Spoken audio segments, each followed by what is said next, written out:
ഭവനങ്ങൾക്കകത്ത് തെരുവീതികളിലൊക്കെ ഇരുന്ന് ഞങ്ങളെ ശ്രവിക്കുന്ന എല്ലാ പ്രിയപ്പെട്ടവർക്കും അഖില ലോക രക്ഷിതാവായ യേശുക്രിസ്തുവിന്റെ ധന്യനാമത്തിൽ ഞങ്ങളുടെ സ്നേഹവന്ദനങ്ങൾ അറിയിക്കുന്നു. ഇന്ന് പ്രഭാതത്തിൽ കൈപ്പറ്റൂരിന്റെ ദേശത്തു നിന്ന് പ്രാർത്ഥിച്ച് ആരംഭിച്ച പുനലൂർ ഗോസ്ബൽ ടീമിന്റെ പ്രവർത്തനമാണ് ഈ ദേശത്തും കടന്നു വന്നിട്ടുള്ളത്. പാപത്തിന്റെ അഗാധ കൂപത്തിൽ വീണുപോയ മനുഷ്യനെ പാപത്തിൽ നിന്ന് പുറത്തു കൊണ്ടുവരുവാൻ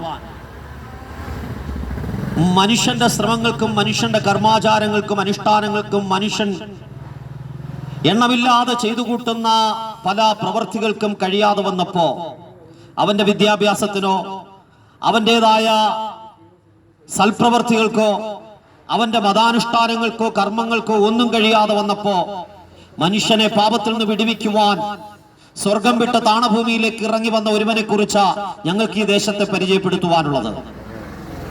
ഞങ്ങളുടെ ഈ സന്ദേശം ഒരു മതപ്രസംഗമല്ല, ഇതൊരു രാഷ്ട്രീയ പ്രസംഗമോ സാംസ്കാരിക പ്രസംഗമോ അല്ല, മറിച്ച് ഇത് മനുഷ്യന്റെ ആത്മരക്ഷയെ സംബന്ധിച്ച സന്ദേശമാണ്.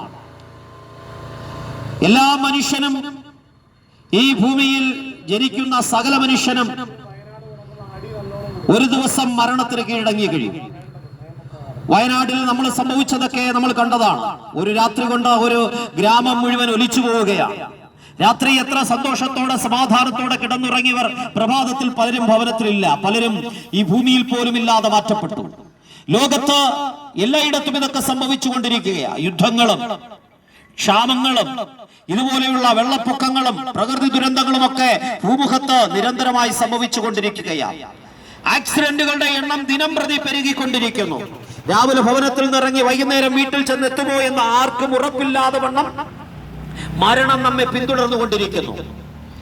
പണ്ടങ്ങ് കേട്ടിട്ടില്ലാത്ത വിധത്തിലുള്ള രോഗങ്ങളും അതുപോലെയുള്ള അനർത്ഥങ്ങളും മനുഷ്യന്റെ ജീവിതത്തെ പിന്തുടർന്നുകൊണ്ട് മരണം എപ്പോഴും അവനെ വേട്ടയാടിക്കൊണ്ടിരിക്കുമ്പോ സകല മനുഷ്യനും ഇവിടെ പ്രാണഭയത്തിൽ ജീവിക്കുന്ന ഒരു കാലഘട്ടത്തിന്റെ നടുവിൽ ഈ സുവിശേഷത്തിന്റെ സന്ദേശത്തിന് അത്രയേറെ പ്രസക്തിയുണ്ട്. കാരണം മരണത്തിനപ്പുറം ഒരു ജീവിതമുണ്ടോ എന്നുള്ള ചോദ്യത്തിന് മതങ്ങളൊക്കെ വ്യത്യസ്തമായ മറുപടി തരുന്നുവെങ്കിലും മരണത്തിനപ്പുറമുള്ള ജീവിതത്തെ കുറിച്ച് വളരെ വ്യക്തമായി സംസാരിക്കുന്ന ഏക പുസ്തകം ഞങ്ങൾ ഉയർത്തിപ്പിടിക്കുന്ന വിശുദ്ധ വേദ പുസ്തകമാണ്. മരണത്തെക്കുറിച്ചും മരണാനന്തര ജീവിതത്തെക്കുറിച്ചും വ്യക്തമായി സംസാരിച്ചിട്ടുള്ള ഏക ഗ്രന്ഥം ഞങ്ങൾ പ്രസംഗിക്കുന്ന യേശുവിന്റെ സുവിശേഷമാണ്. പ്രിയമുള്ളവരെ, ഇന്ന് പകൽ ഞങ്ങൾ പറയട്ടെ, വിശുദ്ധ വേദ പുസ്തകത്തിന്റെ പ്രാരംഭ താളുകളിൽ പറയുന്നു, എങ്ങനെ മരണം ഭൂമിയിൽ പ്രവേശിച്ചു. മനുഷ്യൻ ദൈവത്തോടുള്ള കൂട്ടായ്മയിൽ ജീവിക്കുവാൻ ദൈവത്താൽ സൃഷ്ടിക്കപ്പെട്ടവനാണ്.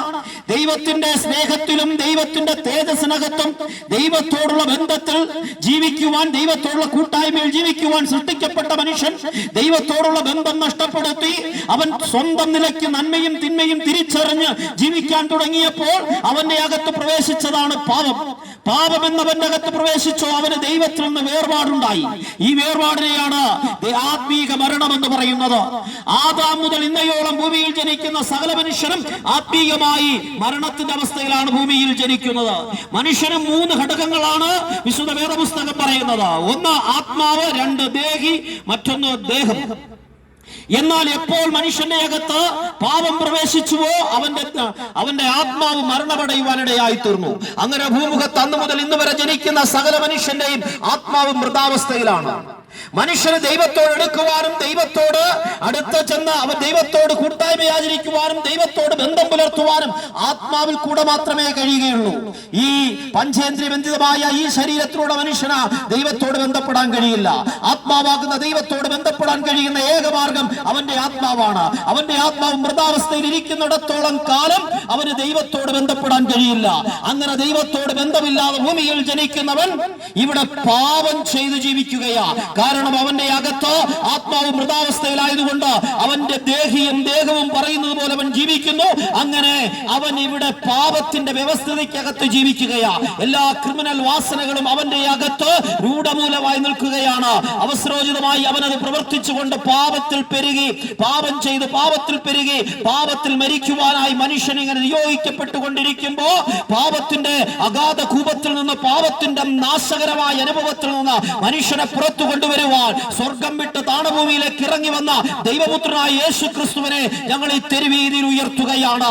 മനുഷ്യനെ പാപത്തിൽ നിന്ന് പുറത്തു കൊണ്ടുവരുവാൻ, പാപത്തിൽ നിന്ന് രക്ഷിക്കുവാൻ, പാപത്തിന്റെ അടിമത്തത്തിൽ നിന്ന് മനുഷ്യനെ പുറത്തു കൊണ്ടുവരുവാൻ മതങ്ങൾക്ക് കഴിയില്ല, മതാനുഷ്ഠാനങ്ങൾക്ക് കഴിയില്ല.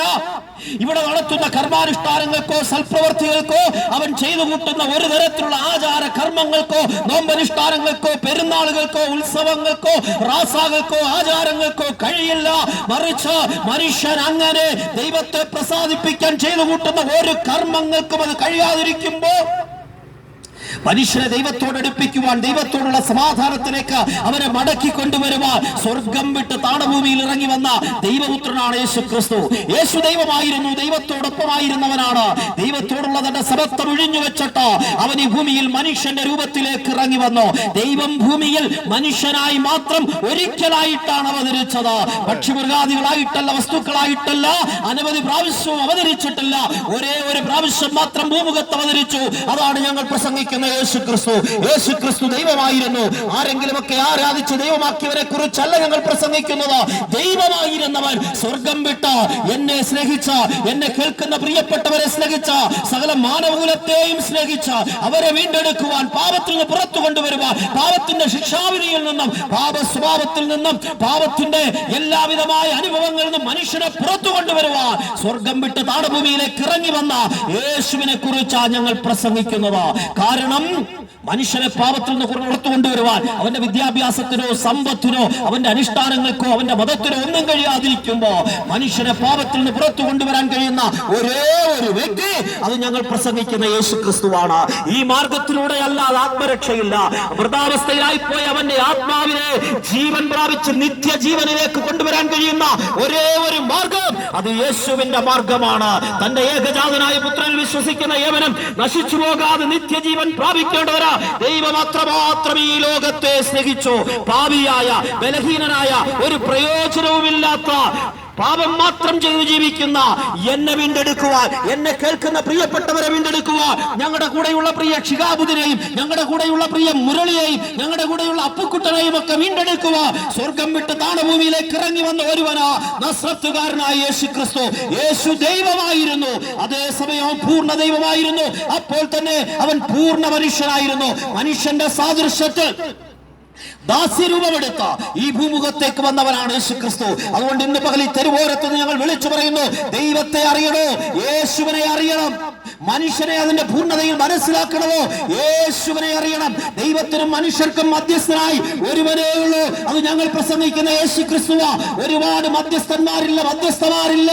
ഒരേ ഒരുവൻ, യേശു വന്ന ഏക മധ്യസ്ഥൻ യേശു ക്രിസ്തു. തന്റെ രക്തവുമായി പിതാവിന്റെ സന്നിധിയിലേക്ക് പോയി പിതാവിന്റെ വലതുഭാഗത്തിരുന്നു കൊണ്ട് മാനവകുലത്തിനു വേണ്ടി ഇന്നും പക്ഷപാതം കഴിക്കുകയാ. എന്നെയും എന്നെ കേൾക്കുന്ന സകല ജാതി മത വർഗ വർണ്ണ വ്യത്യാസമില്ലാതെ സകല മനുഷ്യന്റെയും പാപത്തിന് പരിഹാരം വരുത്തിയിട്ട് യേശുവിന്റെ പിതാവിന്റെ സന്നിധിയിൽ നമുക്ക് വേണ്ടി പക്ഷപാതം ചെയ്യുകയാ. അതുകൊണ്ട് അവനിൽ വിശ്വസിച്ച് അവന്റെ അടുക്കലേക്ക് അടുത്തു വരുന്ന സകലർക്കും യേശു ക്രിസ്തു മുഖാന്തരം, അവന്റെ രക്തം മുഖാന്തരം പാപമോചനമുണ്ട് എന്ന് വിശുദ്ധ വേദ പുസ്തകം പറയുന്നു. സഹോദര, എന്നെ കേൾക്കുന്ന സഹോദര, നിന്റെ മതം ഏതുമാകട്ടെ, ജാതി ഏതുമാകട്ടെ, നിന്നെ അലട്ടുന്ന പാപത്തിന്റെ വിഷയം എന്തുമാകട്ടെ, കോടതികൾ ക്ഷമിക്കാത്ത, പോലീസ് സ്റ്റേഷനുകൾ ക്ഷമിക്കാത്ത, നിന്റെ വീട്ടുകാർ ക്ഷമിക്കാത്ത, നാട്ടുകാർ ക്ഷമിക്കാത്ത കുറ്റകൃത്യങ്ങളാൽ നീ ഇന്ന് പകൽ വേദനയോടെ ആയിരിക്കുന്നുവോ, ഏത് പാപത്തെയും ക്ഷമിക്കുന്ന ഒരിടം ഉലകത്തിലുണ്ടെങ്കിൽ ഞങ്ങൾ പ്രസംഗിക്കുന്ന യേശു ക്രിസ്തുവിന്റെ പാദാന്തികത്തിലാണ്. യേശുവിന്റെ പാദാന്തികത്തിലേക്ക് വരുന്ന സഹോദര, താങ്കൾക്ക് പാപമോചനമുണ്ട്. എത്ര കടും ചുവപ്പേറിയ തന്റെ പാപത്തെയും വെൺമഞ്ഞ് പോലെ വെളുപ്പിക്കാൻ കഴിയുന്ന യേശുവിന്റെ സാന്നിധ്യം, അത് ഇന്ന് പകൽ ഈ ദേശത്തിന്റെ നടുവിലുമുണ്ട്. ഇരിക്കുന്ന ഇരിപ്പിലിരുന്നു കൊണ്ട് യേശുവേ, ഞാൻ പാപിയാണ്, ഈ പാപത്തിൽ നിന്ന് എന്നെ ഒന്ന് പുറത്തു കൊണ്ടുവരണമേ എന്ന് പ്രാർത്ഥിക്കുമെങ്കിൽ നിങ്ങളെ പാപത്തിൽ നിന്ന് പുറത്തു കൊണ്ടുവന്ന് ഇന്ന് പകൽ ദൈവമകനാക്കി മാറ്റുവാൻ, ദൈവമകളാക്കി മാറ്റുവാൻ കഴിയുന്ന സന്ദേശമാ ഇന്ന് പകൽ നിങ്ങൾ കേട്ടുകൊണ്ടിരിക്കുന്നത്. 2000 വർഷമായി ലോകത്തിന്റെ തെരുക്കോടുകളെ വിളിച്ചു പറയുന്ന സന്ദേശം, ഈ സന്ദേശം അനേകരെ രൂപാന്തരപ്പെടുത്തി, അനേകരെ മാനസാന്തരപ്പെടുത്തി. ഇവിടുത്തെ ജയിലറകൾ ആരെ ആരെയും രൂപാന്തരപ്പെടുത്തിയിട്ടില്ല. ഇവിടുത്തെ പോലീസ് സ്റ്റേഷൻ ആരെയും മാനസാന്തരപ്പെടുത്തിയിട്ടില്ല. പോലീസ് സ്റ്റേഷനുകൾക്കകത്തെ ക്രൂര മർദ്ദനങ്ങൾ ആരെയും മാനസാന്തരപ്പെടുത്തിയിട്ടില്ല. ഇവിടുത്തെ ഒരു സാംസ്കാരിക പ്രസംഗങ്ങളും ആരെയും മാനസാന്തരപ്പെടുത്തിയിട്ടില്ല. എന്ന മനുഷ്യനെ മാനസാന്തരത്തിലേക്ക് നയിച്ച, മനുഷ്യനെ മനുഷ്യനായി ജീവിക്കാൻ പഠിപ്പിച്ച, മനുഷ്യനെ സ്നേഹിക്കാൻ പഠിപ്പിച്ച ഒരു സന്ദേശം ഉലകത്തിലുണ്ടെങ്കിൽ അത് ഞങ്ങൾ പ്രസംഗിക്കുന്ന യേശു ക്രിസ്തുവിന്റെ സന്ദേശമാണ്. ഈ സന്ദേശം ആരെയും കൊണ്ട് ബോംബുണ്ടാക്കിച്ചിട്ടില്ല. ഈ സന്ദേശം ആരെയും കൊണ്ട് വാളെടുപ്പിച്ചിട്ടില്ല. ഈ സന്ദേശം ആരെയും കൊണ്ട് കലഹമുണ്ടാക്കിയിട്ടില്ല. മറിച്ച് ഇത് സ്നേഹിക്കാൻ പഠിപ്പിച്ച സന്ദേശമാണ്. ശത്രുവിനെ സ്നേഹിക്കാൻ പഠിപ്പിച്ച, ശത്രുവിനെ ചേർത്ത് പിടിക്കാൻ പഠിപ്പിച്ച, ശപിക്കുന്നവനെ അനുഗ്രഹിക്കാൻ പഠിപ്പിച്ച, വെറുക്കുന്നവനെ മാറോട് ചേർത്ത് അവനെ ചുംബനം ചെയ്യാൻ പഠിപ്പിച്ച, തന്നെ ഒറ്റിക്കൊടുക്കുന്നവന്റെ പാദം കഴുകാൻ പഠിപ്പിച്ച യേശു ക്രിസ്തുവിന്റെ സന്ദേശമാണ് ഞങ്ങൾ നിങ്ങളോട് അറിയിക്കുന്നത്. ഇത് സ്നേഹത്തിന്റെ സന്ദേശമാണ്. മനുഷ്യനെ സ്നേഹിച്ച് സ്വർഗം വിട്ട് താണഭൂമിയിലേക്ക് ഇറങ്ങി വന്ന യേശു ക്രിസ്തുവിന്റെ സന്ദേശം. ഈ സന്ദേശം നിങ്ങളെയും വിളിക്കുകയാണ്. ഞങ്ങളൊക്കെ ജീവിതത്തിൽ പാപത്തിന്റെ അനുഭവത്തിനകത്ത് വല്ലാത്ത തകർച്ചകളുടെ നടുവിൽ കുടുംബത്തിനും ദേശത്തിനുമൊക്കെ തീരാത്ത വേദനകളായി, തലവേദനയായി ജീവിച്ചിരുന്ന ഞങ്ങളെ മനുഷ്യരാക്കി മാറ്റിയ, ഞങ്ങളെ ജീവിതത്തിലേക്ക് മടക്കി കൊണ്ടുവന്ന ഒരു സന്ദേശമാ യേശുവിന്റെ സന്ദേശം. അതുകൊണ്ടാണ് ഇസ്ലാമിക പാരമ്പര്യത്തിൽ ജനിച്ചു വളർത്തപ്പെട്ട ശിഹാബുദ്ദീൻ ഞങ്ങളുടെ കൂടെ ഈ തെരുവോരത്ത് നിൽക്കുന്നത്. അതുകൊണ്ടാണ് ഹൈന്ദവ പശ്ചാത്തലത്തിൽ ജനിച്ചു വളർത്തപ്പെട്ട പ്രിയ മുരളി ഞങ്ങളുടെ കൂടെ നിൽക്കുന്നത്. പ്രിയമുള്ളവരെ, ജാതി ഏതുമാകട്ടെ, മതമേതുമാകട്ടെ, നീ അനുഷ്ഠിക്കുന്ന കർമ്മങ്ങളോ അനുഷ്ഠാനങ്ങളോ ഭക്തിയോ ആചാരങ്ങളോ എന്തുമാകട്ടെ, എന്നാ നിത്യരക്ഷ പ്രാപിക്കാൻ ഒരേ ഒരു മാർഗം, ആത്മരക്ഷ പ്രാപിക്കാൻ ഒരേ ഒരു മാർഗം, അത് യേശുവിന്റെ മാർഗമാ. അതുകൊണ്ട് ഇന്ന് പകൽ അർത്ഥസംഖ്യക്കിടയില്ലാതെ വണ്ണം ഈ തെരുവോരത്തു നിന്ന് ആവേശത്തോടെ അസന്ദിഗ്ധമായി ഞങ്ങൾ ഒരുമിച്ച് വിളിച്ചു പറയുന്നു, മറ്റൊരുത്തരിലും രക്ഷയില്ല, മറ്റൊരു പ്രസ്ഥാനത്തിലും രക്ഷയില്ല, മറ്റൊരു മനുഷ്യനും രക്ഷയില്ല, മറ്റൊരു വ്യക്തിയിലും രക്ഷയില്ല. ആകാശത്തിന്റെ കീഴിൽ മനുഷ്യരുടെ രക്ഷയ്ക്കായി നൽകപ്പെട്ട ഒരേ ഒരു നാമം, അത് യേശു ക്രിസ്തുവിന്റെ നാമമാണ്.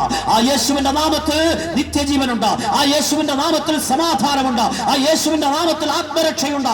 യേശുവിന്റെ നാമത്തിൽ നിത്യമായ സമാധാനമുണ്ട്. ആ സമാധാനത്തിലേക്ക്, സന്തോഷത്തിലേക്ക്, ഞങ്ങൾ അനുഭവിക്കുന്ന ആത്മീയ അനുഭവത്തിലേക്ക് ഈ പ്രിയ ദേശനിവാസികളെയും ഞങ്ങൾ സ്വാഗതം ചെയ്യുന്നു. സൗജന്യമായി അവന്റെ രക്തത്താൽ നിങ്ങൾക്ക് പാപമോചനവും അവന്റെ രക്തത്താൽ അതിക്രമങ്ങളുടെ മോചനമെന്ന വീണ്ടെടുപ്പും അവനിൽ വിശ്വസിക്കുന്നവർക്ക് സൗജന്യമായി പാപമോചനവും ദൈവമക്കളാകുവാനുള്ള അധികാരവും അവൻ നൽകുകയാണ്. ആ അധികാരത്തിലേക്ക്, ആത്മരക്ഷയിലേക്ക്, ആ നിത്യമായ സമാധാനത്തിലേക്ക് നിങ്ങളെ ക്ഷണിച്ചുകൊണ്ട് ഞങ്ങളുടെ വാക്കുകൾക്ക് വിരാമം കുറിക്കുന്നു. ദൈവം എല്ലാവരെയും അനുഗ്രഹിക്കുന്നു.